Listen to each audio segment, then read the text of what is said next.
Olá, meu nome é Patrícia e bem-vindo à nossa jornada pelo livro do Apocalipse. Hoje estaremos estudando as coisas depois das que são. Tendo concluído nosso estudo no livro de Daniel, capítulos 2, 7 e 9, estamos prontos para retornar ao livro do Apocalipse. A última vez que estivemos estudando, terminamos o capítulo 3, com as 7 cartas enviadas às igrejas. Esta foi a sessão que Jesus chamou de coisas que são, que nos ensinou sobre a era da igreja, um período da história ainda em andamento. A igreja ocupa os últimos dias de uma era presente, que Jesus chamou de Era dos Gentios.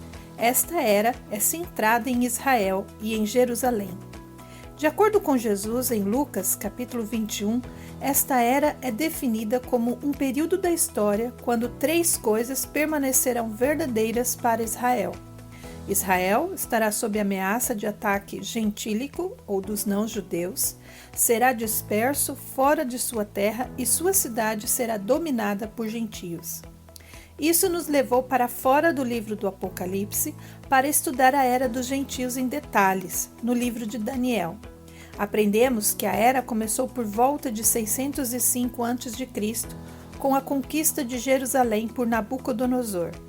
Esta era progride através de 4 reinos diferentes e eventualmente chega ao seu fim com a segunda vinda de Cristo.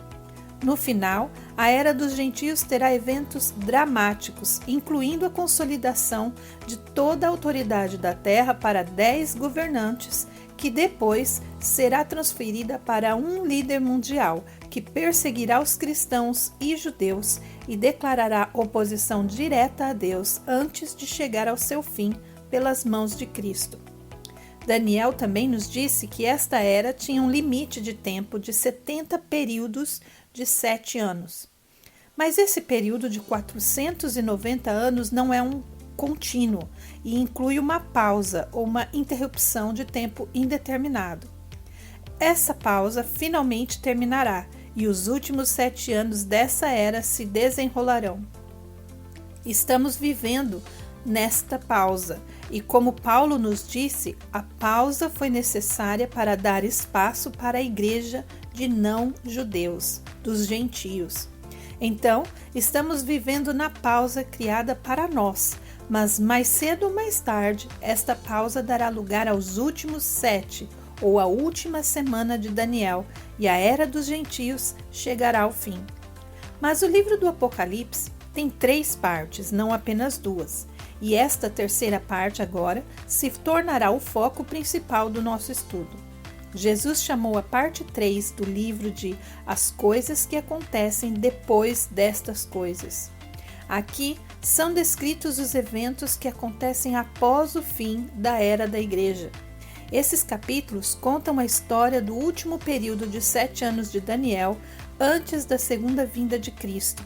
E antes de avançarmos para esses capítulos, como deveríamos chamar os últimos 7 anos de Daniel, este último período da era? O período é conhecido por vários nomes no Antigo e no Novo Testamento, mas um dos termos mais comuns no Novo Testamento é o Dia do Senhor. Em 2 Pedro 3,10 nós lemos: Mas o dia do Senhor virá como ladrão de noite, no qual os céus passarão com grande estrondo, e os elementos ardendo se desfarão, e a terra e as obras que nela há se queimarão. Em 1 Tessalonicenses, capítulo 5, versículos 2 e 3, nos diz: Porque vós mesmos sabeis muito bem que o dia do Senhor virá como ladrão de noite, pois que quando disserem a paz e segurança, então lhe sobrevirá repentina destruição, como as dores de parto àquela que está grávida, e de modo nenhum escaparão. Assim como Daniel, Paulo confirma que este é um dia sombrio de destruição, que recairá sobre toda a terra. E será uma surpresa para todos os que habitam nela. Um termo para este período encontrado no Antigo Testamento se destaca em Jeremias capítulo 30, versículo 7. Porque aquele dia é tão grande que não houve outro semelhante, e é tempo de angústia para Jacó. Ele, porém, será salvo dela. Este é um tempo especificamente destinado a Israel, ou antigamente chamado Jacó, diz Jeremias. E lembramos de Daniel, capítulo 9, versículo 24, que este período de 7 anos faz parte especificamente de um plano para Israel e Jerusalém. Então, o último período de 7 anos é o dia do Senhor, a prestação de contas final de Israel e da igreja, e passou a ser conhecido por um nome mais do que qualquer outro. É comumente chamado de tribulação, que significa aflição ou uma grande angústia. A raiz da palavra hebraica significa comprimir, restringir, como uvas em uma prensa. Também é o termo mais comum usado para este período no Novo Testamento. A tribulação de 7 anos pode ser subdividida em períodos menores, o que faremos mais tarde, mas por agora precisamos entender como fazemos a transição da era da igreja para os últimos 7 anos de tribulação de Daniel. Os capítulos 4 e 5 de Apocalipse fornecem essa transição. Eles são uma cena contínua. Apocalipse capítulo 4, versículos de 1 a 4. Depois destas coisas olhei, e eis que estava uma porta aberta no céu, e a primeira voz, que como de trombeta ouvira falar comigo, disse: sobe aqui, e mostrar-te-ei as coisas que depois destas devem acontecer. E logo fui arrebatado em espírito, e eis que um trono estava posto no céu, e um assentado sobre o trono. E o que estava assentado era na aparência semelhante à pedra jaspe e sardônica, e o arco celeste estava ao redor do trono, e parecia semelhante à esmeralda. E ao redor do trono havia 24 tronos, e vi assentados sobre os tronos 24 anciãos, vestidos de vestes brancas, e tinham sobre suas cabeças coroas de ouro. Esta é uma cena incrível e é a descrição mais detalhada da sala do trono do Senhor no céu encontrada na Bíblia. Todos os 3 membros da Trindade estão presentes nesses 2 capítulos. E por toda a cena, vemos exclamações de louvor a Deus, começando com Santo, Santo, Santo, e 3 vezes Deus é declarado digno de honra, poder, julgamento e glória. E essa declaração é seguida por uma 4ª declaração de honra e glória no final do capítulo 5, um louvor ininterrupto a Deus. Nunca é demais enfatizar o quanto nosso Deus é digno de receber louvor de sua criação, e no céu não haverá dúvidas sobre isso. João diz que uma porta está aberta para o céu e Jesus o chama para subir. Sabemos que é Jesus chamando porque João diz que é a mesma voz que ele ouviu anteriormente. Aqui é como uma trombeta. E esta cena é após o fim da era da igreja.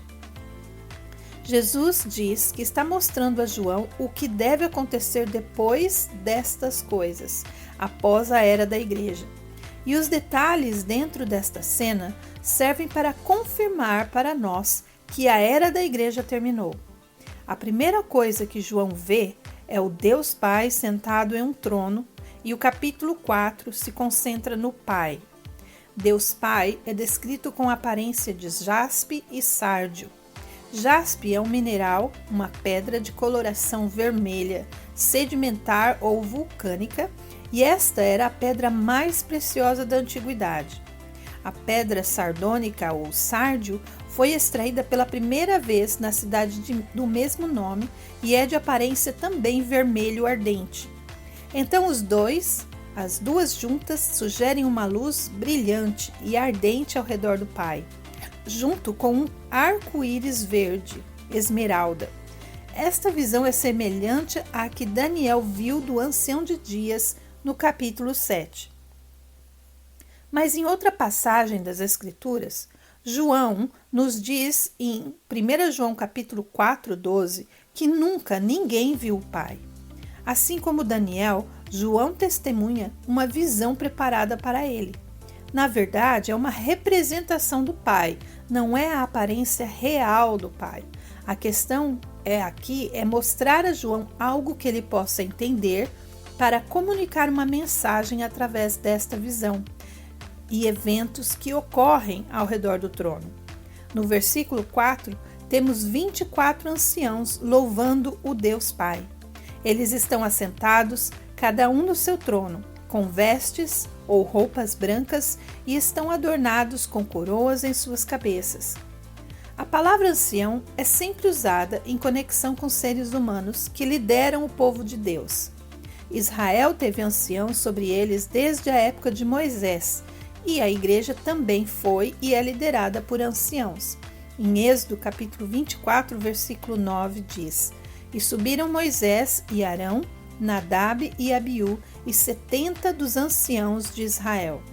E em Atos, capítulo 14, versículo 23, nos diz: E havendo-lhes por comum consentimento, eleito anciãos em cada igreja, orando com jejuns, os encomendaram ao Senhor em quem haviam crido. Então, ao chamar esses personagens de anciãos, João está indicando que eles são seres humanos. E esta é a primeira vez que anciãos são descritos como estando presentes ao redor do trono de Deus. Em visões anteriores do trono de Deus, dadas em Isaías, Ezequiel e Daniel, não há menção de anciãos. Estes 24 anciãos usam roupas que simbolizam a justiça pela fé. A Bíblia diz que pela nossa fé recebemos a justiça de Cristo. 2 Coríntios 5:21. Aquele que não conheceu o pecado, o fez pecado por nós, para que nele fôssemos feitos justiça de Deus. Gálatas 3:27. Porque todos quantos fostes batizados em Cristo, já vos revestistes de Cristo. Apocalipse 19, versículo 8. E foi-lhe dado que se vestisse de linho fino, puro e resplandecente, porque o linho fino são as justiças dos santos. Lucas 22, versículos 28 a 30. Vocês são os que têm permanecido ao meu lado durante as minhas provações, e eu lhes designo um reino, assim como meu Pai o designou a mim, para que vocês possam comer e beber à minha mesa no meu reino e sentar-se em tronos, julgando as 12 tribos de Israel. E em Apocalipse capítulo 20, versículo 4, nos diz: E vi tronos, e assentaram-se sobre eles, e foi-lhes dado o poder de julgar. E vi as almas daqueles que foram degolados pelo testemunho de Jesus e pela palavra de Deus, e que não adoraram a besta, nem a sua imagem, e não receberam o sinal em suas testas, nem em suas mãos. E viveram e reinaram com Cristo durante 1000 anos. Eles estão usando coroas, e a palavra grega que João usa aqui para coroa é Stephanos. Essa palavra grega descreve especificamente um prêmio por desempenho excelente. É a mesma palavra grega usada para coroa, dada a um atleta que competia nos Jogos Olímpicos gregos. E como tal, está alinhada com outras escrituras que dizem que as coroas representam as recompensas eternas disponíveis aos cristãos.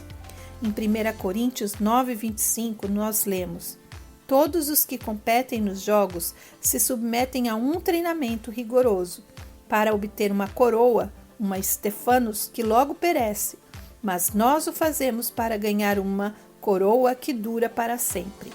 2 Timóteo 4, versículo 8 nos diz: Agora me está reservada a coroa da justiça, que o Senhor, justo juiz, me dará naquele dia, e não somente a mim, mas também a todos os que amam a sua vinda.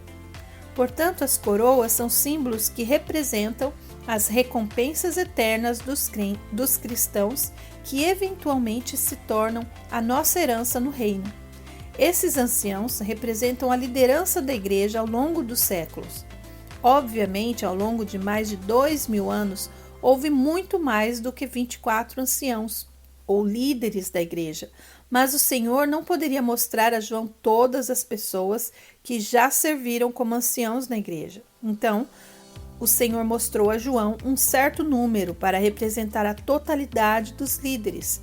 E esperávamos que o Senhor então usasse o número 7 para representar 100%, mas aqui ele usa 24. O número 12 representa governo ou liderança sobre o povo de Deus.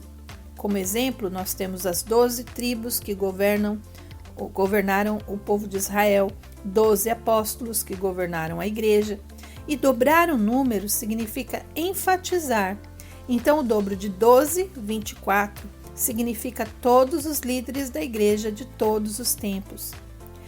A única outra vez que nós encontramos a referência de 24 na Bíblia é quando Davi organiza os sacerdotes levitas em 24 turnos. Havia cerca de 24 mil que estavam envolvidos, e cada turno funcionava por uma semana e era trocado a cada sábado, com exceção que a maioria estava envolvida durante as festas de Israel, mas este era o padrão. 24 anciãos representam todos os sacerdotes. A seguir, no verso 5, nós lemos João descrevendo 7 candelabros ou lâmpadas ardendo em fogo ao redor do trono de Deus. João explica que esses candelabros representam os 7 Espíritos de Deus. Como o Pai, o Espírito de Deus não é visível, então se o Espírito torna a sua presença conhecida para nós, ele deve assumir alguma outra forma. E frequentemente ele aparece como fogo ou uma pomba, e aqui neste caso candelabros ou lâmpadas. Mas aqui ele é descrito como os 7 Espíritos de Deus, semelhante em Isaías capítulo 11, versículo 2, usando 7 características. Repousará sobre ele o Espírito do Senhor, o Espírito de sabedoria e de entendimento, o Espírito de conselho e de fortaleza, o Espírito de conhecimento e de temor do Senhor. O número 7 significa 100%. Então, 7 candelabros de fogo é uma maneira simbólica de dizer que 100% do Espírito está presente na sala do trono. Obviamente, o Espírito, sendo Espírito, está presente em todos os lugares ao mesmo tempo. Mas, da mesma forma, o Espírito também pode escolher não estar em algum lugar por algum tempo. Então, se 100% do Espírito está presente no céu, significa que ele não está em lugar algum na terra neste momento. E se o Espírito não está presente na terra por algum momento, então a igreja também não pode estar presente na terra naquele momento. Porque Jesus deixou claro que a sua presença permaneceria com a igreja até o fim da era. Pelo que João testemunha, a sugestão é que toda a igreja deve estar presente na sala do trono. E a estrutura do livro do Apocalipse nos dá suporte para essa conclusão. Notamos que esta cena segue imediatamente a parte 2, as coisas que são, nos capítulos 2 e 3. E ao entrarmos no capítulo 4, sabemos que os tempos das coisas que são, ou seja, a era da igreja na terra, terminou e novas coisas começarão. Mas esta conclusão traz considerações importantes. Por isso, gostaríamos de provas adicionais antes de avançarmos nesta visão. 2 detalhes-chave na descrição desses 24 anciãos nos dão uma prova firme de que a igreja deixou a terra e está nesta cena na sala do trono. Para entender esses 2 detalhes, precisamos sair do livro do Apocalipse mais uma vez por um momento. Precisamos olhar o que outras escrituras ensinam sobre o fim da era da igreja. E começando com a compreensão de outro termo-chave, a vinda do Senhor.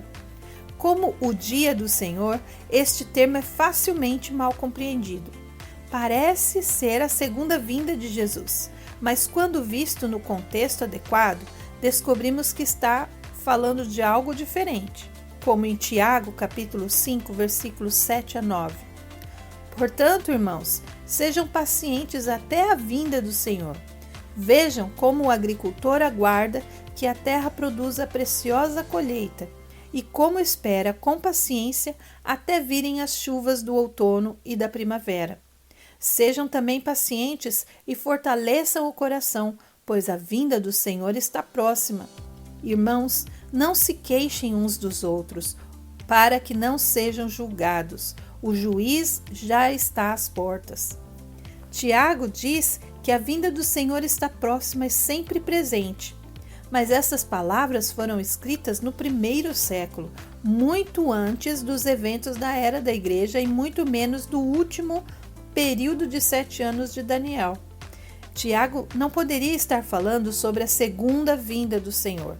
Esse evento não era possível no tempo de Tiago e nem mesmo é possível em nossos dias, já que ainda precisamos que mais coisas aconteçam. Então, há uma possibilidade da volta do Senhor para a igreja a qualquer momento, e em João 14, Jesus nos prometeu que isso aconteceria. João capítulo 14, versículos de 1 a 3. Não se perturbe o coração de vocês. Creiam em Deus, creiam também em mim. Na casa de meu pai há muitos aposentos. Se não fosse assim, eu lhes teria dito: vou preparar-lhes lugar.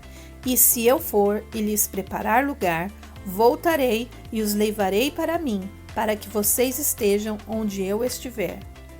Jesus diz aos discípulos que na casa de seu pai há muitas moradas ou aposentos. A casa do Pai é uma referência ao reino celestial, a mesma cena que acabamos de observar em Apocalipse capítulo 4. Jesus diz aos seus discípulos que ele os deixará por um tempo, para que possa estar onde o Pai está e preparar um lugar para eles, e diz que podemos ter certeza de que ele voltará para buscar-nos um dia. Sua volta para a igreja assume uma forma muito certa. Jesus vem para que, onde ele estiver, nós também possamos estar. Em outras palavras, Jesus levará a igreja da terra e levará de volta à sala do trono de Deus. Esta promessa é muito diferente da segunda vinda de Cristo descrita em outras partes das Escrituras. Daniel nos diz que o retorno de Jesus será seguido por um reino na terra, onde Jesus reinará e nós reinaremos com ele. Aqui temos uma promessa de Jesus de retornar apenas o tempo suficiente para receber a igreja para si mesmo e nos levar de volta aos lugares da morada celestial. Este é um evento diferente da segunda vinda de Jesus, com um resultado oposto à segunda vinda. Em vez de vermos Jesus na terra governando, encontramos a igreja no céu com Jesus. Esse é um evento que não é mencionado em Daniel e não está conectado aos eventos da era dos gentios. Em João 14, Jesus prometeu algo além do que sabemos que está por vir, de acordo com as profecias de Daniel. O momento desses dois eventos é muito diferente. O Novo Testamento também diz à igreja que a vinda de Cristo é sempre possível e não depende de nenhum outro evento. Tiago disse que Jesus está bem à porta e estava dizendo a seus leitores do primeiro século para esperar Jesus a qualquer momento. Mas a segunda vinda de Jesus tem que esperar o fim da era e depende de outros eventos acontecerem primeiro. Por exemplo, antes de Cristo retornar, a era dos gentios deve se desenrolar até a conclusão. Entre estes eventos, 10 reis ou líderes devem assumir o controle do mundo e depois dar o poder a um único homem que governará toda a terra. Essas coisas ainda não aconteceram, então a segunda vinda ainda não pode acontecer. Mas a vinda do Senhor para a igreja é sempre possível, porque não depende de nada. Algumas considerações importantes que nos informam sobre a cena em Apocalipse 4. Primeiro, sabemos que quando esse dia chegar, entraremos na sala do trono de Deus com Jesus, pois esta é a promessa em João capítulo 14. E em segundo lugar, também sabemos que se entrarmos na sala do trono de Deus, deveremos abandonar nossos corpos terrenos pecaminosos, porque Paulo nos diz que os nossos corpos terrenos são corrompidos e, portanto, não podem entrar no reino celestial. Em 1 Coríntios, capítulo 15, versículo 50, nos diz: Irmãos, eu lhes declaro que carne e sangue não podem herdar o reino de Deus, nem o que é perecível pode herdar o imperecível. Nosso corpo atual, corruptível, não pode herdar o reino de Deus ou entrar na presença de Deus. É por isso que quando nós morremos, o nosso corpo fica para trás e apenas nosso espírito entrará no reino celestial. Não estamos destinados a viver eternamente sem um corpo. Pelo contrário, a Bíblia ensina que um dia seremos ressuscitados em um corpo físico, eterno e sem pecado. 1 Coríntios 15, versículos 42 a 49. Assim será com a ressurreição dos mortos. O corpo que é semeado é perecível e ressuscita imperecível. É semeado em desonra e ressuscita em glória. É semeado em fraqueza e ressuscita em poder. É semeado um corpo natural e ressuscita um corpo espiritual. Se há corpo natural, há também um corpo espiritual. Assim está escrito: o primeiro homem, Adão, tornou-se um ser vivente. O último Adão, espírito vivificante. Não foi o espiritual que veio antes, mas o natural, depois dele o espiritual. O primeiro homem era do pó da terra, o segundo homem, do céu. Os que são da terra são semelhantes ao homem terreno, os que são do céu, ao homem celestial. Assim como tivemos a imagem do homem terreno, teremos também a imagem do homem celestial. Existe um novo corpo celestial para cada cristão, e este novo corpo é necessário para herdar o reino de Deus. E quando Jesus retornar para reunir a igreja e levá-la ao céu, ele dará um corpo eterno naquele momento. A maneira da nossa ressurreição é descrita em duas passagens. Em 1 Tessalonicenses, capítulo 4, versículos 13 a 18, Paulo nos diz: Irmãos, não queremos que vocês sejam ignorantes quanto aos que dormem, para que não se entristeçam como os outros que não têm esperança. Se cremos que Jesus morreu e ressurgiu, cremos também que Deus trará, mediante Jesus e juntamente com ele, aqueles que nele dormiram.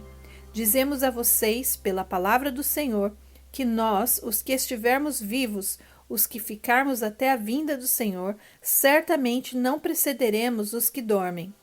Pois, dada a ordem com a voz do arcanjo e o ressoar da trombeta de Deus, o próprio Senhor descerá do céu, e os mortos em Cristo ressuscitarão primeiro. Depois disso, os que estivermos vivos seremos arrebatados juntamente com eles nas nuvens, para o encontro com o Senhor nos ares. E assim estaremos com o Senhor para sempre. Consolem-se uns aos outros com estas palavras. O movimento aqui corresponde a João capítulo 14. Nós, na terra, Jesus descendo para nos encontrar pela metade do caminho nas nuvens e nos receber. E de lá, das nuvens, com Jesus, iremos ao céu. Notamos que por um momento, no versículo 17, Paulo diz que seremos arrebatados e não ressuscitados. Na versão da Bíblia Vulgata Latina, que foi o primeiro livro impresso da história, trabalho realizado na prensa de Gutenberg por volta de 1456, e esta Bíblia também foi a primeira no formato que nós conhecemos hoje, com o Antigo e o Novo Testamento lado a lado em um único livro. Ela é hoje conhecida como referência para algumas traduções atuais, e o termo ali traduzido como raptura, que se torna a palavra arrebatamento. Esse termo reflete a ideia de que os que forem arrebatados terão um novo corpo, sem passar pela morte primeiro. Eles ressuscitarão, mas na verdade não morreram, eles serão arrebatados. E quando isso acontecer, encontraremos nossos irmãos e irmãs nas nuvens e retornaremos ao trono celestial com Cristo. Paulo nos dá um pouco mais de detalhes em 1 Coríntios capítulo 15, versículos 51 a 53. Eis que eu lhes digo um mistério: nem todos dormiremos, mas todos seremos transformados. Num momento, num abrir e fechar de olhos, ao som da última trombeta, pois a trombeta soará, os mortos ressuscitarão incorruptíveis e nós seremos transformados, pois é necessário que aquilo que é corruptível se revista de incorruptibilidade e aquilo que é mortal se revista de imortalidade. A vinda do Senhor envolve um processo de duas partes que começa com o Senhor descendo do céu. Primeiro haverá um grito, e a palavra em grego é keleusma, que significa uma ordem militar. A remoção da igreja começa quando uma ordem celestial é emitida. E em segundo lugar, haverá um toque de trombeta, e a menção de uma trombeta conecta este momento à festa das trombetas, ou Rosh Hashanah. Esta festa é uma imagem do arrebatamento e se encaixa entre a festa de Pentecostes e Yom Kippur, que é uma imagem da tribulação.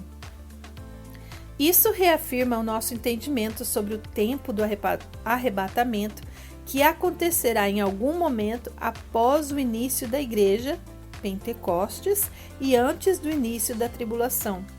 E a este sinal, os mortos em Cristo ressuscitarão primeiro, e aqueles cristãos que ainda estiverem vivos na terra serão instantaneamente transformados em um novo corpo eterno. De fato, o escritor de Hebreus diz que nenhum santo será aperfeiçoado, ou seja, receberá um corpo glorificado antes do resto dos santos. Hebreus capítulo 11, versículo 39 e 40. Todos estes receberam bom testemunho por meio da fé. No entanto, nenhum deles recebeu o que havia sido prometido. Deus havia planejado algo melhor para nós, para que conosco fossem eles aperfeiçoados. O escritor do livro de Hebreus, então, nos diz que os santos do Antigo Testamento nunca alcançaram as promessas do reino durante a vida deles. Esse atraso foi necessário porque eles não poderiam ser feitos perfeitos separadamente de nós, os santos da igreja. E aqui temos um princípio bíblico sobre a glorificação, ou ser aperfeiçoado. Um santo de um determinado grupo não pode receber o seu novo corpo aperfeiçoado separadamente do resto de todo o grupo. Então o Senhor ressuscitará todos os santos do Antigo Testamento em novos corpos juntos ao mesmo tempo, e ressuscitará todos os santos da igreja juntos no mesmo momento também. E em particular, Paulo confirma isso em 1 Tessalonicenses capítulo 4, falando sobre o nosso momento de ressurreição, quando Cristo vier para buscar a sua igreja. 1 Tessalonicenses 4,15. Dizemos a vocês, pela palavra do Senhor, que nós, os que estivermos vivos, os que ficarmos até a vinda do Senhor, certamente não precederemos os que dormem. Paulo explica que ao recebermos nossos novos corpos ressuscitados, todos os cristãos, mortos ou vivos, receberão também novos corpos, todos juntos. Portanto, nenhum cristão receberá um novo corpo separadamente do resto da igreja.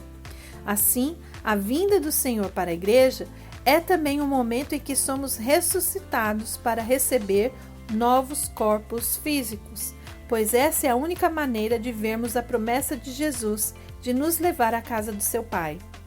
Uma outra implicação da promessa de Jesus em João 14 é que a vinda do Senhor é também o momento em que receberemos a nossa recompensa eterna, porque a Bíblia diz que a nossa recompensa será atribuída em nossa ressurreição.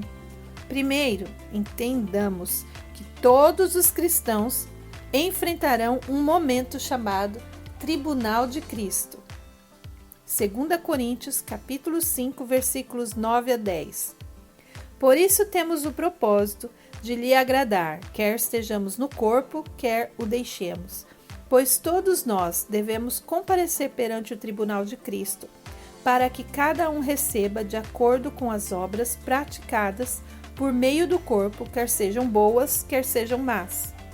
Então todos nós compareceremos diante de Cristo e seremos julgados individualmente naquele momento, e cada um receberá sua recompensa naquela hora. A Bíblia diz que este momento estará conectado ao nosso momento de ressurreição, como lemos em Tiago, capítulo 5, 9. Irmãos, não se queixem uns dos outros para que não sejam julgados. O juiz já está às portas. E Tiago também estava dizendo que o Senhor vem trazendo julgamento para a igreja, e Paulo ecoa estes mesmos pontos. 1 Coríntios 4, 5. Portanto, não julguem nada antes da hora devida. Esperem até que o Senhor venha. Ele trará à luz o que está oculto nas trevas e manifestará as intenções dos corações. Nessa ocasião, cada um receberá de Deus a sua aprovação. Ele diz que a vinda do Senhor trará consigo um julgamento para todos os cristãos, e esse julgamento é para atribuir a cada pessoa uma recompensa, como se fossem elogios da parte do Senhor. Porque não é um julgamento para condenação, como nós lemos em Romanos 1, portanto agora já não há condenação para os que estão em Cristo Jesus.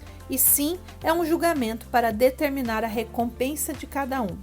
E falando de sua própria recompensa naquele momento, Paulo diz em 1 Tessalonicenses 2, versículos 19 e 20: Pois quem é a nossa esperança, alegria ou coroa em que nos gloriamos perante o Senhor Jesus na sua vinda? Não são vocês? De fato, vocês são a nossa glória e a nossa alegria. Paulo disse que a igreja em Tessalônica era um testemunho do seu bom trabalho. Aquela igreja se tornaria uma coroa para ele, simbolizando a sua recompensa. Então Paulo conectou a sua própria recompensa não ao momento da sua morte, mas à vinda do Senhor. E ainda outros trechos conectam o retorno de Jesus com julgamento e recompensa. Nós lemos em Apocalipse capítulo 22, 12: Eis que venho em breve, a minha recompensa está comigo, e eu retribuirei a cada um de acordo com o que fez. E 1 Pedro 1, versículos 6 e 7. Nisso vocês exultam, ainda que agora, por um pouco de tempo, devam ser entristecidos por todo tipo de provação. Assim acontece para que fique comprovado que a fé que vocês têm, muito mais valiosa do que o ouro que perece, mesmo que refinado pelo fogo, é genuína e resultará em louvor, glória e honra quando Jesus Cristo for revelado. Os escritores do Novo Testamento concordam que a igreja será recompensada na revelação de Jesus, quando ele aparecer para ressuscitá-la. Então, mesmo que morramos hoje, não receberemos nossa recompensa até que o resto da igreja receba dela na ressurreição. Todos os santos da igreja serão ressuscitados juntos e todos serão julgados no mesmo momento, para que todos recebam a sua recompensa juntos. Ao retornarmos à cena no capítulo 4 de Apocalipse, podemos ver provas de que a igreja foi removida da terra antes desse momento. Os 24 anciãos estão assentados em tronos, vestindo túnicas e coroas em suas cabeças. Esses detalhes nos dizem que eles possuem corpos humanos. Eles não são apenas almas presentes no céu, mas estão presentes em corpos físicos glorificados.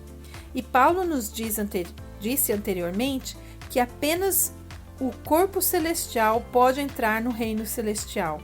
E se eles possuem um corpo eterno, é porque eles experimentaram a ressurreição. E se um cristão possui o novo corpo eterno, então toda a igreja foi ressuscitada. E se toda a igreja foi ressuscitada, então o Senhor veio para a igreja e a removeu da terra. E se a igreja foi removida e ressuscitada, então ela também receberá a sua recompensa. Então nos perguntamos, por que o Senhor toma essa medida de remover a igreja tão dramaticamente antes do fim da era? Lembremos-nos dos dois termos que aprendemos hoje: o dia do Senhor, ou melhor, as tribulações de Jacó, e a vinda do Senhor. Ou poderíamos dizer a ressurreição da igreja. Eles estão conectados apenas no sentido de que um abre caminho para o outro. E Paulo explica isso desta maneira, em 1 Tessalonicenses, capítulo 5, versículos 2 a 5. Pois vocês mesmos sabem perfeitamente que o dia do Senhor virá como ladrão à noite. Quando disserem paz e segurança, então de repente a destruição virá sobre eles, como dores à mulher grávida, e de modo nenhum escaparão. Mas vocês, irmãos, não estão nas trevas, para que esse dia os surpreenda como ladrão. Vocês todos são filhos da luz, filhos do dia. Não somos da noite nem das trevas. E no versículo 9 nos diz: porque Deus não nos destinou para a ira, mas para recebermos a salvação por meio do nosso Senhor Jesus Cristo. Então Paulo aponta que o dia do Senhor, a tribulação, não é um dia que a igreja experimentará. E como pode um dia de destruição que impactará o mundo inteiro não impactar também a igreja? A única resposta óbvia é que a igreja deve ter ido embora antes que esse dia chegue. Porque remover a igreja é necessário antes que o período de 7 anos comece. A igreja em Tessalônica estava perturbada por histórias de que eles haviam perdido a vinda do Senhor e agora estavam experimentando a tribulação. Então Paulo diz que a vinda do Senhor não poderia ter acontecido até que a apostasia da igreja e o homem da iniquidade fossem revelados. Segundo aos Tessalonicenses, capítulo 2, versículo 1 a 8. Irmãos, quanto à vinda de nosso Senhor Jesus Cristo e ao nosso reencontro com Ele, rogamos a vocês que não se deixem abalar nem alarmar tão facilmente, quer por profecia, quer por palavra, quer por carta supostamente vinda de nós, como se o dia do Senhor já estivesse chegado. Não deixem que ninguém os engane de modo algum. Antes daquele dia virá a apostasia, e então será revelado o homem do pecado, o filho da perdição. Este se opõe e se exalta acima de tudo, o que se chama Deus ou é objeto de adoração, a ponto de se assentar no santuário de Deus, proclamando que ele mesmo é Deus. Não se lembram de que quando eu ainda estava com vocês, costumava lhes falar estas coisas? E agora vocês sabem o que está detendo, para que ele seja revelado no seu devido tempo. A verdade é que o mistério da iniquidade já está em ação, restando apenas que seja afastado aquele que agora o detém. Então será revelado o perverso, a quem o Senhor Jesus matará com o sopro de sua boca e destruirá pela manifestação de sua vinda. Aparentemente, a igreja em Tessalônica sabia que esses dois eventos estavam conectados.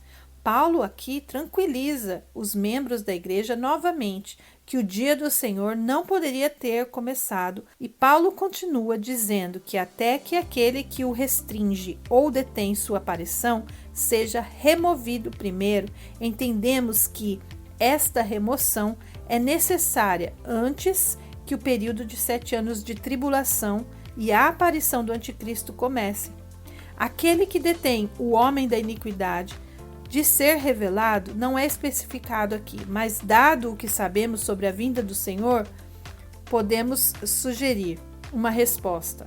O Espírito de Deus, vivendo no corpo de Cristo na terra, é quem está restringindo o mistério da iniquidade.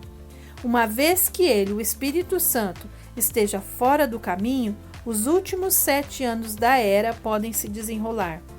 Então, lembrando mais uma vez, a vinda do Senhor e a remoção da igreja são um pré-requisito para o início do dia do Senhor.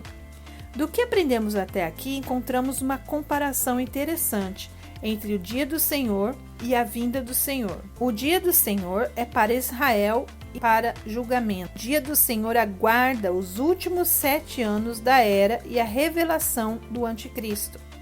E o dia do Senhor traz ao fim a era dos gentios. Já a vinda do Senhor é para a igreja e para a recompensa na ressurreição dos santos.